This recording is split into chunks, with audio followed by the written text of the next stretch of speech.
Alright, so I'm gonna try and walk the perimeter of Macau Peninsula and just record what I find along the way and share how long it took me. I'm just doing this for fun. I was actually supposed to do the perimeter of both Macau, Taipei, and Koloan in one day, but never got around to it during the holidays. So I'm just gonna do Macau for now, and then, whenever possible, I'll try and do Koloan and Taipei as well next time. All right, let's go. So if you're watching this and you're not familiar with Macau, the thing behind me you see, that is an absolute monstrosity, and it's called the Grand Lisboa.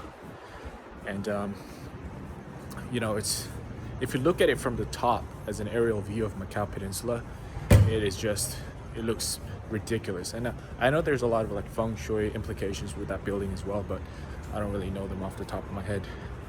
And then if you look there, that is the Macau Tower.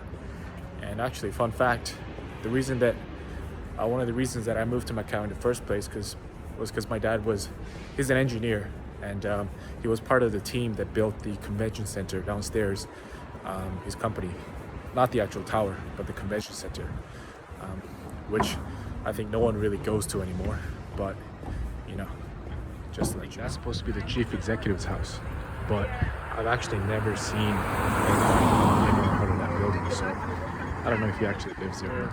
Is Peña Hill and Peña Church, and then that building right there, that mansion, is where the main Portuguese dude in Macau lives. And actually, when I was younger, my friend Inez, her dad used to live there, so by default my friend lived there as well. And it was a great place to kind of play hide and seek and everything. Yeah, really good old days. There's the Macau Tower, as seen from underneath, and that across the water over there is China, Chengqin. And I mean, that building, they've built these things so fast, it's amazing, and they are simultaneously just ugly as hell and pretty cool. In one perspective, it's kind of done in bad taste. It's overdone, but it's also kind of cool. It's Chinese New Year, so they got Chinese New Year related graphics going up. So incidentally, the Macau Tower is also the tallest bungee jump in the world, and you can actually jump off that thing. It's about 330 something meters, and it's absolutely terrifying when you're up there. When you look down, it's so high that your brain just kind of doesn't know how to calculate. It's just like, on one hand it's scared, but on the other hand it's more confused. It's like, can I fall from this height and not die because of this rope that's tied around my feet? Is that possible? And when I was up there, I thought when I fell, I would have some kind of a near-death experience, like a spiritual realization, or a realization of values, or my life would flash before my eyes, because it is simply mimicking death, emulating death, right? But when I actually fell, all that happened was that I got really scared and screamed like a little girl. So death, I don't know, could be pretty anticlimactic when it finally does happen. So I mean, it's not supposed to be an exciting thing. I'm not saying that. I'm just saying that if you think about it, the whole reason people do that is because they at least want to get a taste of it while not actually dying. So I guess it comes back to that we gotta value life and live life while we have it to the best of our abilities. Not to get too philosophical, but I'll just leave that point there.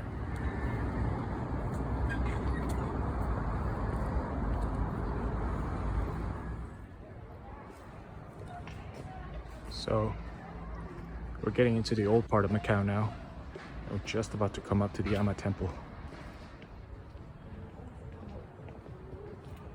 So what you see behind me is called the Ama Temple, and it's one of the historic landmarks in Macau. And the story goes that when the Portuguese first arrived here, behind me this way is the water, the port.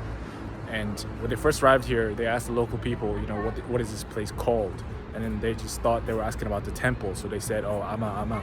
And then from there, somehow the name Macau came about. So at least that's a story, but you know, maybe it might be legend, urban legend. I mean, who knows? Who knows how it happened?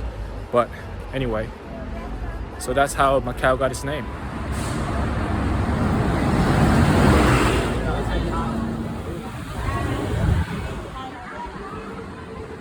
Alright, so since I'm in the old part of Macau, I'm gonna try and give you a very basic breakdown of Macau's history. And there's a caveat here. This is not gonna be historically accurate. This is just what I think is true from the bits and pieces that I've heard over the years, and maybe what I can remember from going to the Macau Museum when I was about 15. I haven't been there in ages. And I should know better, but I don't. So I'm gonna paint this with a very, very broad brush. So, you know, just hear it for reference. So what happened was, like 400 plus years ago, Macau was just like a really small fishing village, right? And there was barely anyone that lived here. It was really sleepy. And what happened was, there was a lot of pirates. So Macau's there's a Taipa and Kelowna Island, and then there's also the peninsula of Macau, which I'm on right now, that's connected to the mainland Macau. And what happened was there's a lot of piracy going on in the area. You know, pirates from Guangdong would cause a nuisance to all the fishing boats and the merchants from Macau and China. And what happened was the Portuguese, Macau was one of the first places in Asia to have contact with Europe. You know, the Portuguese came here initially. The Portuguese Jesuits came here. That's why, you know, sometimes you see buildings titled, you know, Matera Ricci Foundation and things like that, because Portuguese Jesuits were here, and then they also went to Japan and other places soon after that. But the Portuguese knew about it, and then what happened was one thing led to another. I don't know how it exactly went down, but you know, they said, hey, look, you know, we'd like to, you know, maybe have some religious activity here in Macau, or maybe we'd like to do some trade. And then the Portuguese helped kind of fend off the pirates, right, from the waters here. And then what happened was Macau, so China, from a strategic kind of diplomatic and political, and I guess a convenience factor, said, okay, look, you know, we'll give you Macau as a concession for 400 years, and you can use it as your kind of your base in Macau, in Asia. And you know, what happened was, you know, this Macau started becoming a trading hub between Europe and Asia. And somewhere in there, I know that the Dutch were involved and all that, but I don't really know the details, so I'm not going to go into it. And then Macau was, you know, became a trading hub, like I said. But the problem was, you know, you can't really see it, but to the left of me here is the water, is the harbor. And this is actually one of the old kind of ports. And so what happened was the boats, as merchant trade grew, the boats got bigger and bigger that needed to come here. But the water in Macau was way too shallow for it to sustain trade. So back in the day, the street that I'm walking on now used to be like, you know, one of the main kind of commercial streets in Asia, or at least in the region. And the East Indian Trading Company was here, and this was a big deal, even before Hong Kong was, you know, obviously what it is now. And what happened was the ports were too shallow, and that's why a lot of the trade that were coming here started going to Hong Kong. And Hong Kong has really deep, wide ports, as you know, and that's how kind of a lot of the trade went to Hong Kong. And Macau, you know, just became kind of a sleepy colony in the region. And then what happened was after that, you know, became a casino city, and now it, you know, the Americans came in Long story short, it is what it is now. So that's kind of what I think happened. Again, please take it with a grain of salt. This is a very, very broad, general kind of idea of what I have. So, it's just reference. But, and honestly, I think I should know better because I've been here for so long. So, actually, I'm going to read up on it. I'm going to study Macau's history. And if you're watching this, keep me accountable. I'll do a more in-depth kind of analysis, not an analysis, but kind of an introduction to Macau history in a later video. I don't know when I'm gonna get around to it, but I will. So if you're watching this, ask me about it, so I do it. Thanks. Earlier, I was saying how Macau was a port city. So some of the remnants of that kind of still remains. It is a port, but it's obviously not as not what it used to be in the glory days. I believe these are old buildings converted into a new library, which I think is awesome. And you see a lot of people in there using the facilities. So that's always good to see, resources being used in the city. So again, this is for people who are not too familiar with Macau. If you live here, you obviously know these things. So I'm gonna hit you with some fun facts about Macau that you might or might not know. So, number one, yes, people do live here.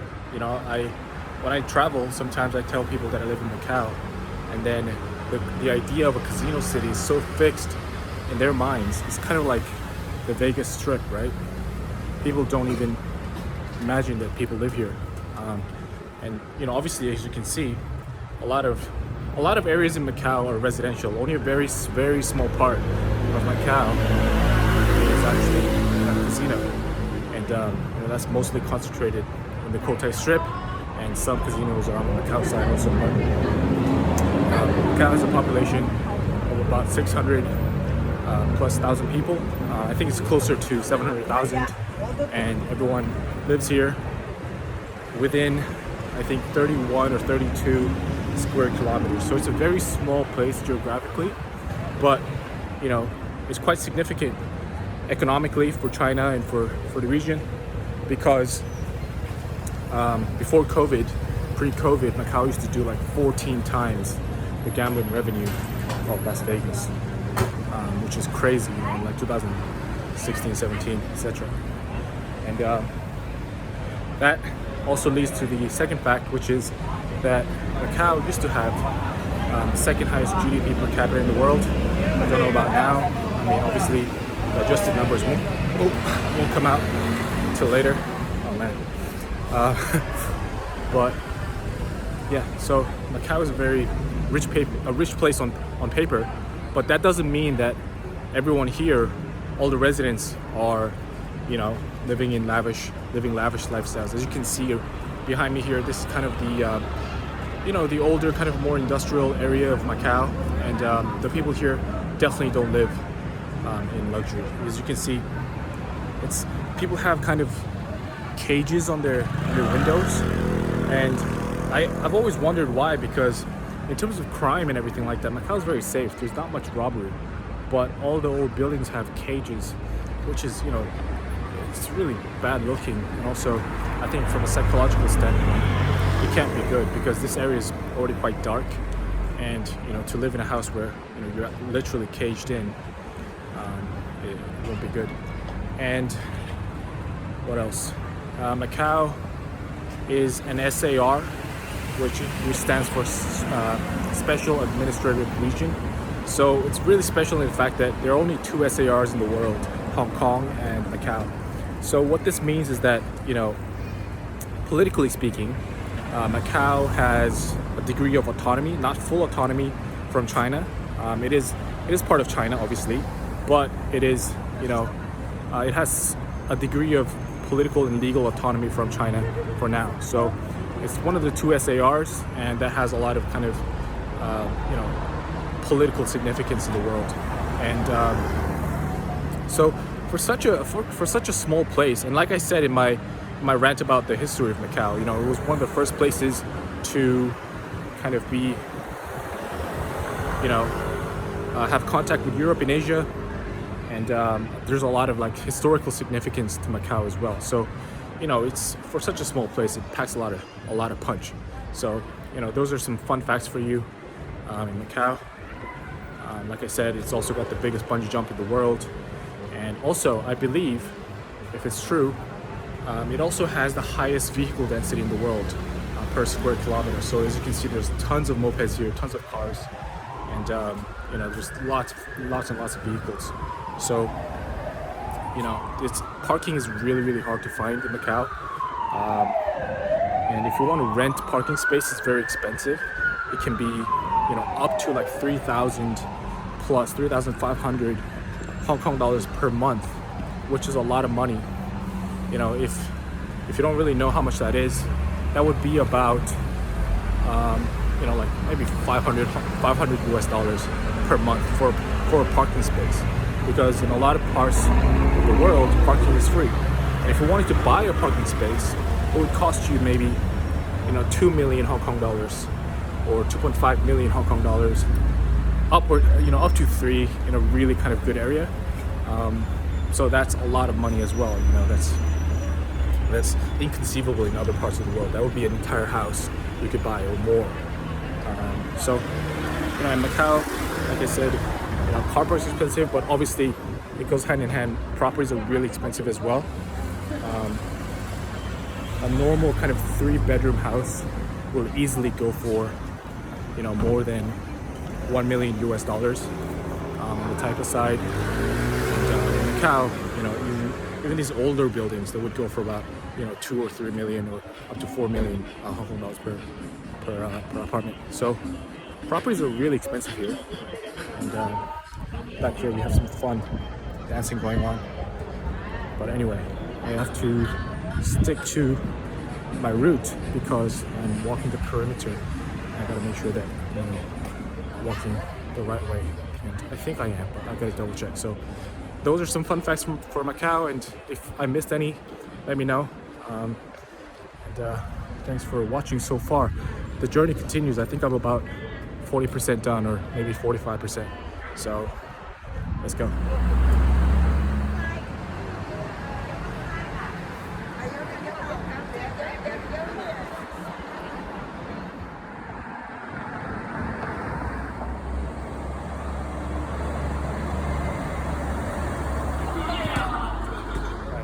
So I think I've been walking for just about 2 hours now, and finally got to the Gongbei immigration border, which leads into Zhuhai, China, from Macau. And I think this is about the halfway point, you know. So it's actually taking a lot longer than I thought it would, but you know, I'm feeling alright. I'm feeling pretty good. It's a bit frustrating to see the border here, because of the simple fact that I can't cross it. You know, I don't have the pass that allows me to, even with a coronavirus check, to go into China. And obviously, right now it's hard to fly out to any other country. And even if I can fly out, then it's hard to come back into Macau during like a 3-week quarantine, which is insane.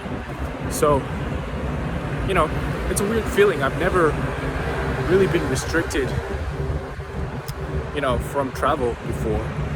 And even though Macau is really safe at the moment in terms of the pandemic, I believe Macau is one of the few places in the world actually that supposedly doesn't have any cases, reported cases. And out of the few places that exist that don't have any reported cases, Macau is the only one that is not an island, you know, an isolated island. You know, obviously we do have people here, you can see, coming in and out of China. They've all been tested supposedly, but you know, there is movement across the border here, you see.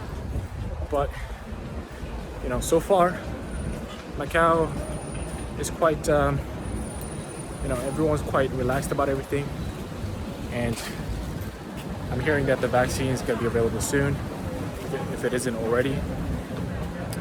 So yeah, I mean, it's a bit frustrating to not be able to travel, but I think it's asking for a bit too much at the moment.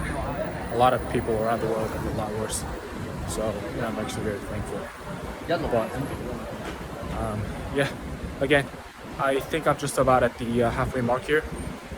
And I did take a quick break, about 3 minutes. I sat on a bench and rested my feet, stretched my calves a little bit. But other than that, and I made that quick pit stop at McDonald's. But other than that, I'm feeling good. And I've seen a lot of parts of Macau that I haven't been to in years and years and years.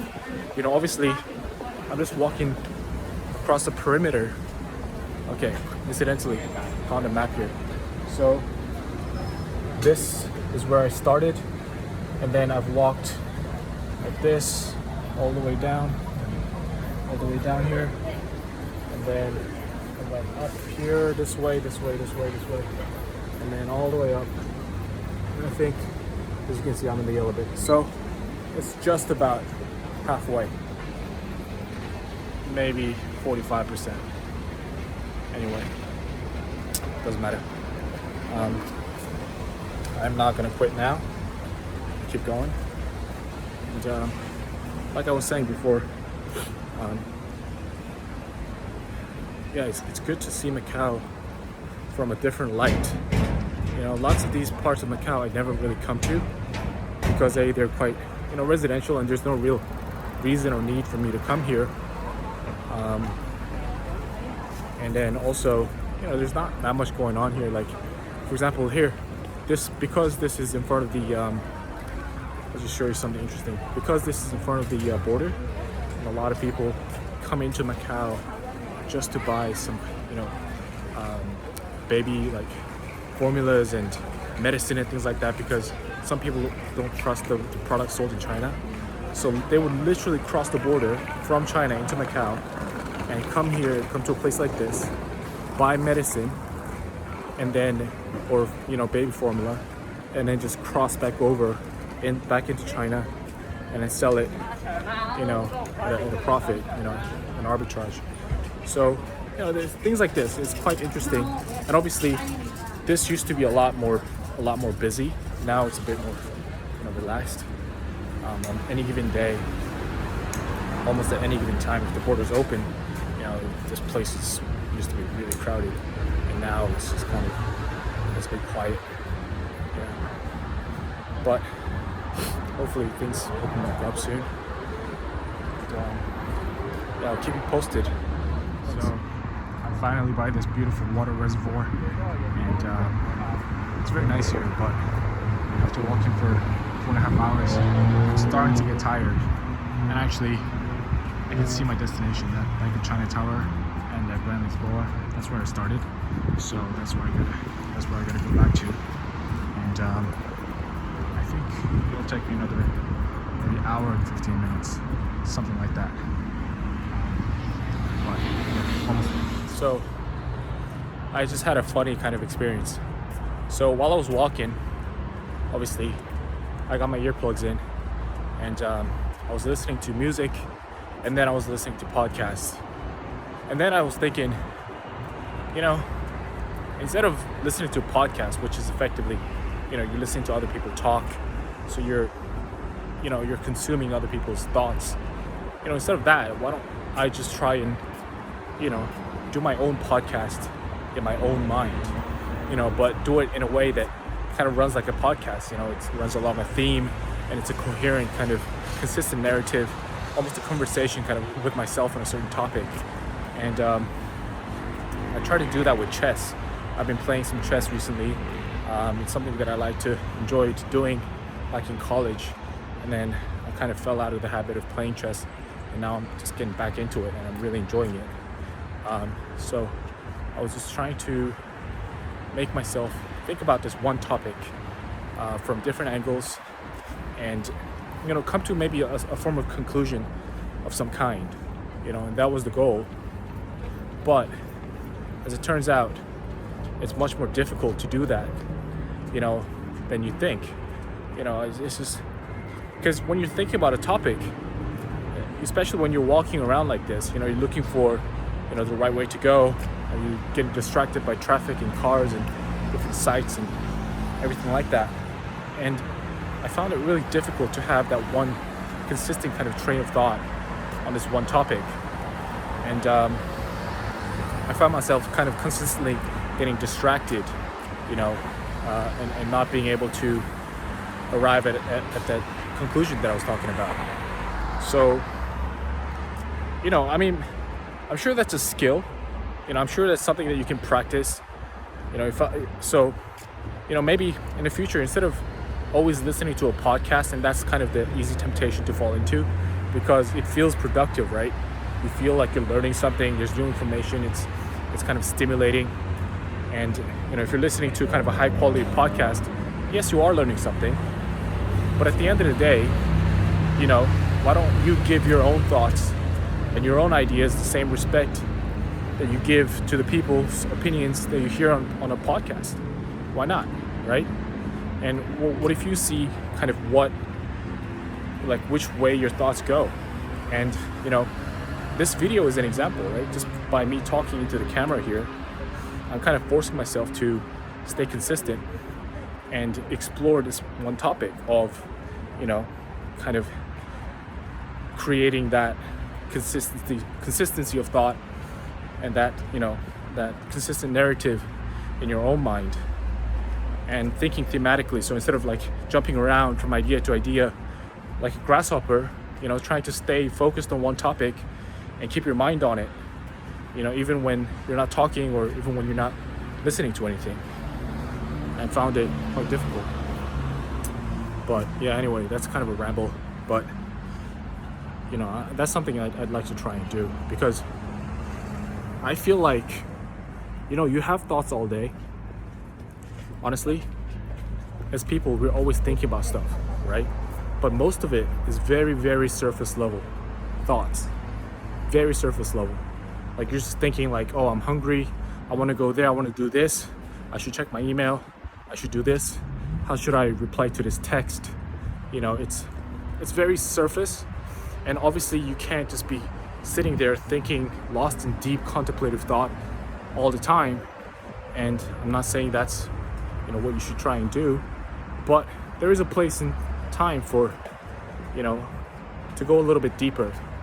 And usually that's when I'm on a walk or something like this, and it would be a shame to give that time away to somebody else. So anyway, that's kind of a long-winded ramble on that topic. So yeah, I'm almost at the I'm at the end of the reservoir now, and almost getting into sands territory now. So getting there.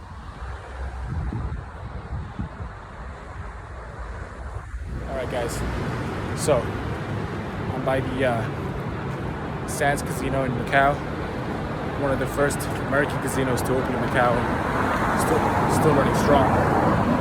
So I gave the chess thing another shot, and actually this time I had a lot more success with it. So I just wanted to share that a little bit with you guys. So first thing I did differently this time around was that I started, instead of just trying to think about the topic from a million different angles, I started with a question, which really anchored my thoughts and gave me a lot more direction. And I think it helped a lot. So I started with a question. Instead of chess in general, I was thinking, how do you improve in chess? How do you get better at chess? Trying to answer that question, So in trying to answer that question, I came up with a method, So to answer that, you first have to break down chess as a game into its most fundamental, core, relevant compartments or parts. And in chess, you have the opening, the beginning, the middle, and the end. We call it the beginning, and the middle game, and the end game. And you could say, okay, well, you could improve at chess just by playing a lot. Just keep playing chess. Go on chess.com, play game after game after game, right? And yeah, you could improve that way, but obviously that's not the best way to improve. You know, you could play a million games, but if you don't really have the proper instruction, you're not really going to get anywhere. So you have the three parts of the game, and you have to be good at chess, you have to be good at all three parts. You can't just be good at opening and then suck at the middle game and end game. You can't just be really good in the middle and then suck at the end game and then you don't checkmate the opponent. So how do you break it down? Once you've broken it down, how do you get better at that? Well, in each part, you have to find the core principles that govern each part of the game. So, for example, with openings, this is, you know, obviously not my idea. It's just common chess theory that when you open a game, you have to first develop your pieces, meaning you have to get your pieces out there onto the board as much as possible and get your pieces active. So there's no use having a great piece like the queen if it's, you know, stuck behind the pawns in the corner of the board. You got to get it moving and active. I mean, there's a finesse to it. It doesn't mean just throw the queen out there as fast as possible. But it does mean that at some point in the game, you want her to be active. Same goes for the rooks and the bishops and the knights and everything like that. And you always want to be developing your pieces. And, you know, that's the core theory, the core principle of an opening. So there's a million different opening variations. You could try and memorize them. There's different techniques. You could memorize the exact movements, but that's not going to help you as much as understanding the core principle behind it, which is develop. Okay, and then in the middle game, well, there's other core principles. For example, when you're, you know, in the middle of the game, you want control over the center of the board. It's like, you know, that's a core principle. You want to have control over the center, so you want to have a strong knight position in the middle of the board, etc., etc. So you want to be thinking along those lines. And end games, to be honest, I don't really know too much about end games. I got to do some more studying. And I just read an article on this topic, which really helped me as well. You know, because it's good to try and have your own stream of thought. But if you don't have enough inputs, if you don't have enough information, you're not really going to get anywhere. For example, I could sit here right now without looking at any new information and try to have my own, you know, come to some conclusion about a topic I have no idea about. For example, you know, how to take care of, say, like a tree, right? Like if a tree is sick, how do you take care of it? And I could, you know, brainstorm and come up with new ideas, but I don't really have any fundamental. I don't have the right the information. So my thoughts are just really not going to go anywhere. The ingredients simply aren't there. So I looked at an article about chess, and that gave me enough information to kind of piece them together and come to my own conclusion. Okay, so you break it down in components, you learn the core principles of each part of the game, and then you focus on that instead of the itty-bitty kind of techniques. And then what you do is you drill that by, you know, using deliberate practice. So like I said, you know, just playing lots of games is good, but it's not enough. You have to break down the game and you get feedback on your performance.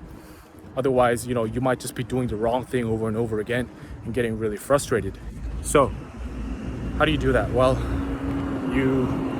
ideally, the best way to do that is to have a coach, you know, or a teacher, and, you know, to play a game and break it down together with that person who knows the game much better than you do. That's the most ideal way. I mean, human beings, if you want to learn anything, having a mentor or a coach is the key. Like it's the thing to do. But, you know, it's a resource that you might not have. So there are other things like, you know, platforms like chess.com. They offer chess analysis and different ways to analyze your game. That's a great starting point. Or, you know, you could join a chess Facebook group or something like that. Find a partner and try to kind of work together with that person who might be a little bit further along than you. So, and also you could refer to books, you know, chess books or courses you might be able to take will be able to give you some mentorship as well. So, yeah, I mean that's kind of the conclusion that I came to. And then after that, it comes down to, well, now that you know that you have to break the game down into its parts, find out the core principles behind them, and then practice them, and get feedback on your practice through a mentor or some kind of analysis or tool. Then the last step of the equation is, how do you actually put that into practice? How do you actually implement that? So you might have all this knowledge about how to get better, but if you don't have a practical kind of schedule or a practice session, schedule it to your time, into your schedule, then it's just not going to happen, right? It's like you have to schedule in time to practice. It's like if you want to get good at a musical instrument, you might know what to do, how to do it, but if you don't practice, then you're not going to get anywhere. So what is the kind of practice routine that I'm going to have to implement? So it might just be a simple thing like playing a game every day, at least one game, and then analyzing it afterwards. And if I do that correctly, for a whole year, and learn from my mistakes and improve upon the feedback that I get, in 1 year, the incremental kind of improvements that I see is going to make me into a much better chess player. So that's it. That's kind of the gist of it. And I know it's rough, and I know I'm not doing a great job kind of articulating it, but at least this time around, I had a much better time like anchoring my thoughts and at least coming to a certain kind of a type of, that dude's in a hurry, man. Where's he going? And he had his mask on too. That must be suffocating to run with a mask on like that. Either he's got really good cardio, or he's just really desperate trying to get somewhere. Anyway, yeah, that's it. So that's I guess I had a little bit more success this time. I'm gonna try again next time, and hopefully share that with you guys as well.